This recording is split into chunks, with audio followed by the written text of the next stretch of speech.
Very good morning. இன்னைக்கு வந்து very good morning. இன்னைக்கு வந்து மார்னிங் வந்து மண்டே மார்னிங். ஸோ எல்லாருக்குமே ஹாப்பி ரிபப்ளிக் டே. சொல்லுடா சொல்லுடா.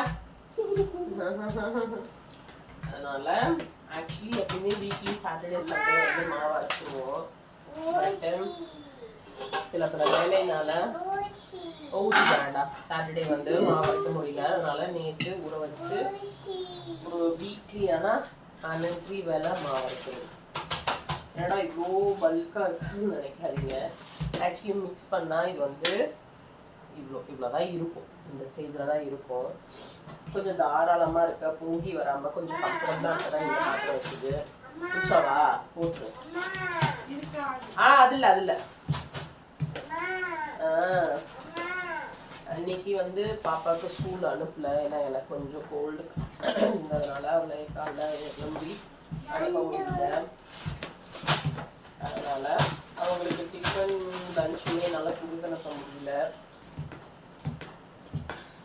நல்லா மாவு வந்து புளிச்சிருச்சு. நம்ம வந்து ட்ரான்ஸ்ஃபர் பண்ணிக்கலாம்.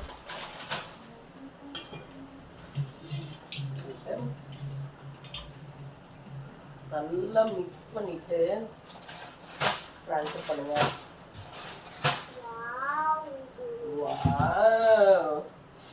நான் வந்து ஜஸ்ட் ஒரு 4 days, 5 போனால் 5 days, அதே அதிகம் தான் வைக்கக்கூடாது. பட் மாவு இல்லைன்னா நம்ம வந்து ஒன்றுமே பண்ண முடியாதுன்னு வச்சுக்கோங்களேன். ஃபுல்லாக பிளாங்க் ஆன மாதிரி ஆகிடும். ஓட்ஸ் ஊற்றிட்டாருங்களா. அதனால் மாவு தான் ரொம்ப மேனட்ரியான ஒன்று. ஸோ இந்த டைம் வந்து மாவு ரொம்ப சூப்பராக, ரொம்ப ஃப்ளஃபினஸ்ஸாக ரொம்ப நல்லாயிருக்கு.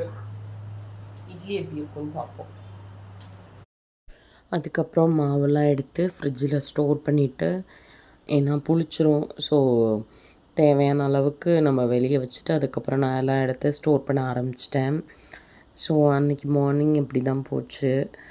அண்டு தோசை என் பொண்ணு மாவு வேறு அரைக்க லேட் ஆனதுனால தோசைக்கல்லை காட்டி அம்மா தோசைன்னு கேட்டுட்டு இருந்தா சின்னவ. ஸோ பயங்கர குறும்பு. ஸோ அந்நேரம் பார்த்து கரண்ட் வேறு கட்டு. ஸோ அதனால தான் கொஞ்சம் டார்க்கஸ்ட்டாக தெரிகிற மாதிரி இருக்கும். நம்ம வீட்டில் ஒரு பொருள் வச்சா வைக்கிற இடத்துல இருக்காது. அந்த ஃப்ரிட்ஜ் மேலே எவ்வளோ டைம் அரேஞ்ச் பண்ணி வச்சாலும் ரீஅரேஞ்ச் பண்ண மாதிரியே தான் இருக்கும். ஸோ அதெல்லாம் எடுத்து ஓவரைஸ் பண்ணிவிட்டு, ஸோ மார்னிங் வந்து ஸ்கூல் போகணுன்னு பாப்பா சொல்லிகிட்டே இருந்தா. பட் எனக்கு கொஞ்சம் கோல்டாக இருந்ததுனால என்னால் எழுந்திரிக்க முடியல ரிபப்ளிக் டேக்னால்.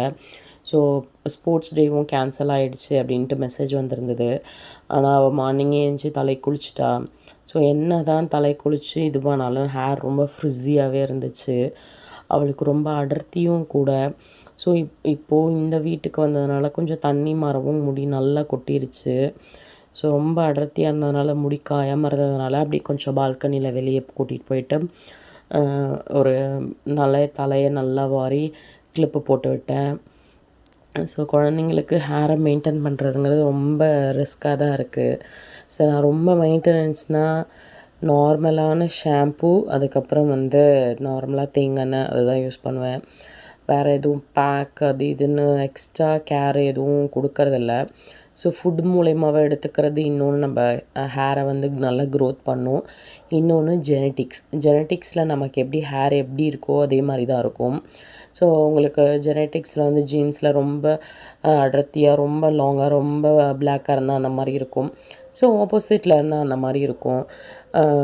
நம்ம நல்லா சாப்பிட்டு நம்ம ஹெல்த்தியாக இருந்தாவே ஹேர் ஆட்டோமேட்டிக்காக இதாகுன்றது என்னோட ஒரு ஹோப். மேபி ஒவ்வொருத்தவங்களுக்கும் ஒவ்வொரு மைண்ட் செட் இருக்கலாம். ஸோ தண்ணி செட் ஆகாமையும் ஃபுட்டு சரியாக எடுத்துக்காமையும் கொட்டுறது இந்த மாதிரி இருக்கிறது நிறையா இருக்கலாம். அடர்த்தியே ரொம்ப குறைஞ்சிருச்சு. ஸோ அவங்களுக்கு எல்லாம் க்ளீன் பண்ணிவிட்டு அதுக்குள்ளே இட்லி ஊற்றி வச்சது நல்லா குக் ஆகிடுச்சு. ஸோ அப்படியே சின்னவளை கூட்டிகிட்டு நானும் சாப்பிட்டுட்டு ஆஃப்டர்நூன் வந்து அவங்க வந்து சமைக்க ஆரம்பிச்சிட்டாங்க.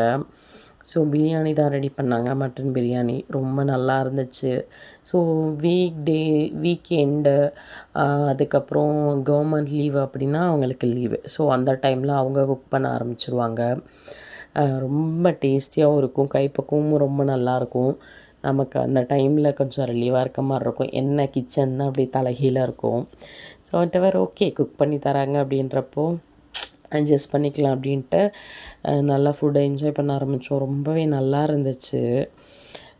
ரைத்தா கூட வச்சு சாப்பிட்டோம். அதுக்கப்புறமாட்டு நைட்டு வந்து நான் வந்து டின்னர் ரெடி பண்ணேன், வந்துட்டேன்.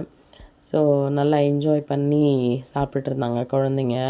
குழந்தைக்குமே அவங்களே ஊட்டி விட்டுட்டாங்க. ஸோ நைட் டின்னர் வந்து என்னென்னு பார்த்திங்கன்னா, தோசை, மட்டன் குழம்பு. ஒரு குழம்பு வச்சுட்டா அது நைட்டு வரையும் வச்சு மேனேஜ் பண்ணிடணும். ஸோ சூடாக சூப்பராக எல்லோரும் சாப்பிட்டாங்க. எனக்காக ப்ரிப் பண்ணது இது. ஸோ நான் ரெடியாக எடுத்துகிட்டு போயிட்டு சாப்பிட ஆரம்பிச்சிட்டேன். ஹோப்ஃபுல்லி இந்த வீடியோ உங்களுக்கு ரொம்ப பிடிச்சிருக்குன்னு நினைக்கிறேன். பிடிச்சா லைக் பண்ணுங்கள், ஷேர் பண்ணுங்கள், கமெண்ட் பண்ணுங்கள். அண்ட் மறக்காமல் கவினிலவு ஹவுஸ் லைஃப் ஸ்டைல் சேனலுக்கு சப்ஸ்கிரைப் பண்ணுங்கள். ஓகே, பாய் பாய். இதே மாதிரி ஒரு வீடியோவில் உங்களை நான் இன்னொரு டைம் மீட் பண்ணுறேன்.